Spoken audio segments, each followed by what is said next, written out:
Hello everybody, this is Mike for Road to the Illuminati. This is vlog number 9. So last night was a pretty intense night. I watched Train to Busan, the Korean movie about zombies and everything that entailed it. I had a pretty wild, vivid REM where I was consciously altering mine and the other person's who was in there.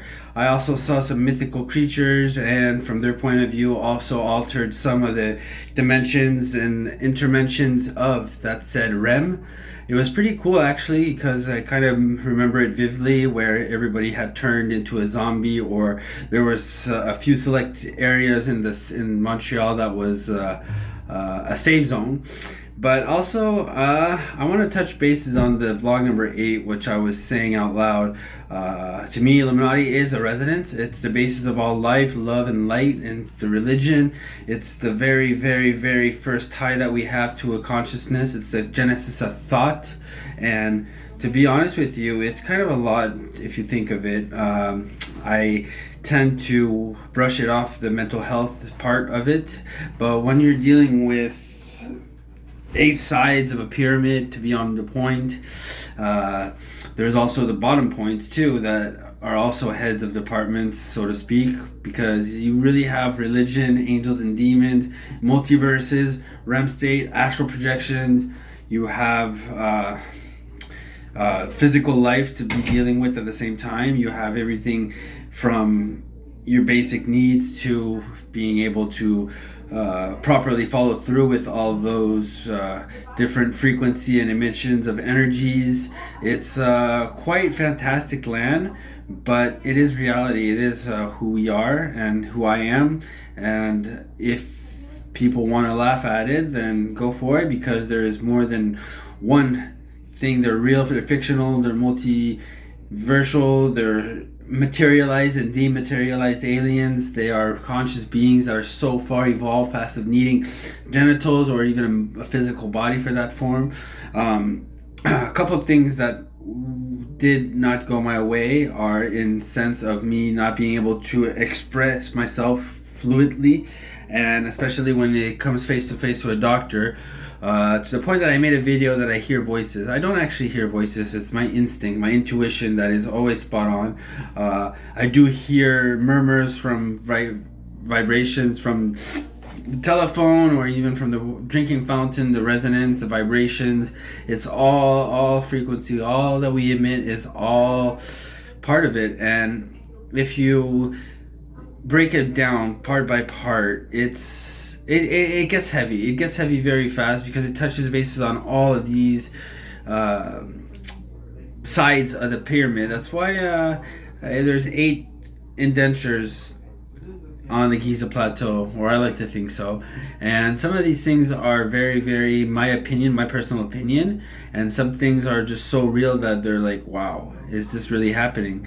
So in spiritualism, I woke up as Abel one morning, and ever since I found out how he got killed by Cain, and then one thing led to the other, the orb seeing the pulsation lights, the mythical snake that just slithered into my rooms, seeing hinges, a guy through the hinges of the door, the astral planes that I got brought into, the projections that I can do in my mind, and that the body of my energies are there for me, by me, the different I like to call them jackets that are being worn to me. I'll be sitting like this, crisscross with my arms, and then I'll get an overwhelming sensation as if somebody just changed the pressure on me, and I'll be feeling my hands, and it's like I never ever felt a pair of hands, or the ones that I'm used to as the person that's embedded in me, or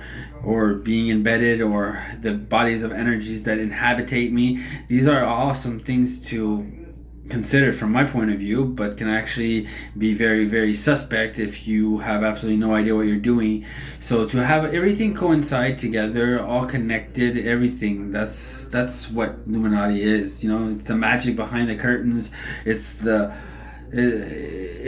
not necessarily a shadow cabal. It could be. I haven't step my big toe in those realms, but there's a lot of coincidences and a lot of targeted missions, or like create a new NWO. I say backwards, our world now, and things like that are just so misleading and give the Illuminati a bad name, bad rep. They think they're a bunch of psycho killers or pedophiles, or they run the shadow elite, and the shadow elite are the government.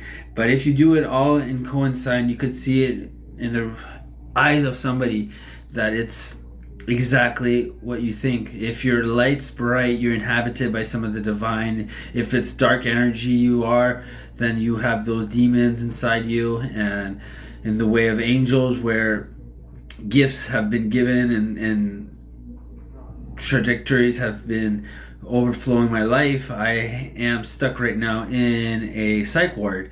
And to make sense of all of it and to try to properly explain it to all of you guys all at once, it's kind of heavy. But you know, if I'm wearing more than one jacket or sleeves, then I should be the heaviest one of them all, considering that I'm the one living through this and trying to experience it and trying to express myself in a way that most people can catch and understand. So in all, I am very, very fortunate to be part of the Illuminati in the world of pollinators and the world of angels and multiverses and realms and things that I have yet to even consider. Every time I think of it, I keep forgetting one department, and you can't have a properly functioning point of the pyramid if it's detachable, and it's never going to be reattached. So, in all fairness, for everybody that is watching, I hope this will give you a more steady and thorough walkthrough and guidance that, you know, I would have loved to have.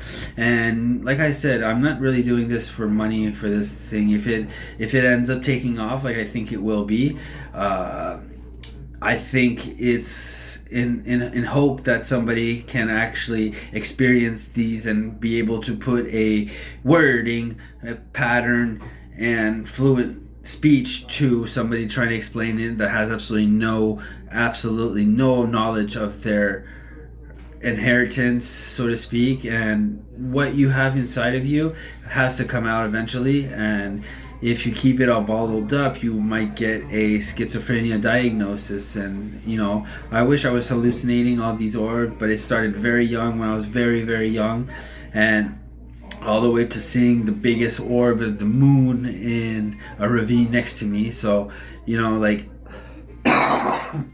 excuse me, it's kind of breathtaking to really, really, really get everything down. And it's the adventure of my process to the illumination. And you don't circumvent any procedure protocols to circumvent the process of illumination. All right, that was Mike for vlog number 9. Hope you enjoyed it. Thank you very much, and have a good one.